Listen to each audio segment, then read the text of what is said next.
the beginning of the semester, I became interested in the sport of shed hunting after seeing a friend being so dedicated to it. So for the past several months, I have been following my friend Grant Rupeck in his goal to find sheds here in western Montana. And through that, I wanted to find out why him and so many other people are so passionate about it, and also what are the possible ecological impacts of shed hunting.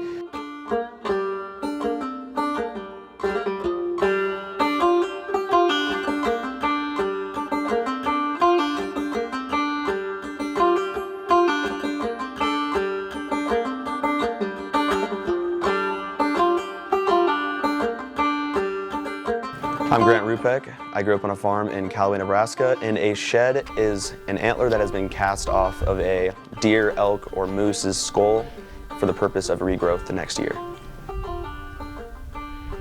Growing up on a farm, I used to check cows with my dad all the time and build fences, and when you're little you don't think anything of it, but we'd be driving along the fence and right on the other side would be a nice shed, and he'd have me run out and go grab it, and I think it's the coolest thing. And over time, I just started picking that up as a hobby, and yeah. I'd say starting off in January, like I said, with the snow, it's easier to locate the animals, so I can spend time in an area and kind of figure out where they're bedded in this, like the harsher weather. They tend to drop in a very small radius when it's heavily snowing. It tends to be easier to locate the animals, but harder to find the sheds, because if they fall off in 2 feet of snow, you're never going to see them, but at least you know the deer were there at some point. When I found the first shed of the season, I was beyond excited. I had spent probably a week and a half before that going to this spot and trying not to push deer out, but trying to figure out where they were bedding, where they were eating. And finally, after a week and a half, it paid off. So we were just walking down these heavy deer trails over here. Thought I saw a good looking spot for a deer to bed. Nice open in the south facing side of this pine tree. Put my binoculars up. Lo and behold, we got our first whitetail shed of the year. Let's go. And then as we get into like February and March and the snow's starting to taper off and it has time to melt, it becomes a little bit harder to locate the animals because they have more freedom to walk up the mountain or go wherever they want, go find a more open source of water if the creek or the river got unfroze or something like that. And then getting into April, it gets a little tough because the grass is greening up and you have ticks and rainstorms and all this stuff. And by that time, most animals have free range of where they want to go, and they kind of disperse and drop sheds everywhere. Finding sheds it's just the name of the game. Sometimes you do, sometimes you don't. But like I said, the experience is really what I'm looking for. So.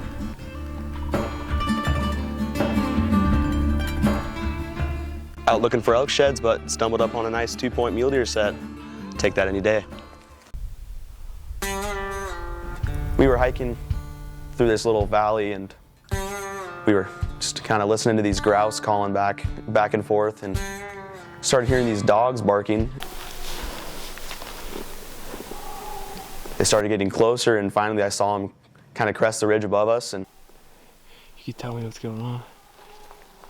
When you're on public land, of course you can be wherever you want to be because it's public land, but I like to be respectful and I don't want to get in other people's way. And I didn't know if these dogs were hunting dogs or shed hunting dogs. Hearing some hounds barking over the ridge. We're not sure if there's this other person out here shed hunting or if they're hunting some lions or something. Don't like that though.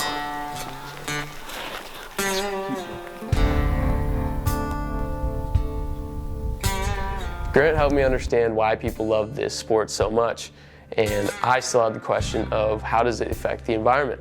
So I reached out to a PhD candidate at the University of Montana that studies these antlers to get her perspective on what are the ecological impacts of it, and also what is the biology that makes up a shed.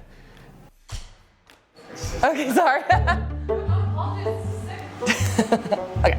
I'm Nicole Lopez. I'm a PhD candidate in the Ecology and Evolution department, and I work on studying the evolution of antler diversity, fighting behavior in male cervids, and I'm really interested in weapon breakage. This is in general the animal weaponry lab. So most of the work is actually on beetles and insects, but I came in with a mammalogy background, and so I do antlers and cervids. Deer go through this seasonal antler regeneration and falling off, and so it's just bone. It's basically an adaptation of long bone, and it is a sexual weapon. So they use them exclusively for fighting and displaying during the breeding season. So when they drop it off, it's after the season's over, so there's no longer a need for them to possess a weapon to engage in any fighting or anything. A lot of times, like rodents, porcupines, canids, coyotes, wolves, they come and they chew on them. And they are able to gain some nutritional benefit from chewing on basically calcified bone. Shed hunting is not necessarily a bad thing. It can become a bad thing if it's overdone. But I think it's just being respectful to the species. This is part of their own biology, making sure that they're not stressed out by our own self-interest of wanting to collect a shed, making sure they're kind of out of the way, and then also making sure that we're taking into account all the other species in the area that might also be benefiting from a shed, just like how we're benefiting from getting a shed.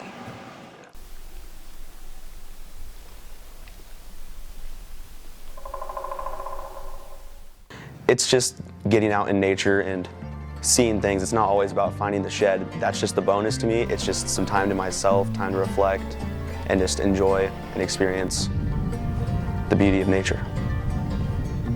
Not necessarily for personal growth, it's just like a de-stress, time to de-stress and disconnect from the modern world. Most of the time I'm out of service and don't have to worry about checking my phone or what people are doing. It's just me out there enjoying what I like to do.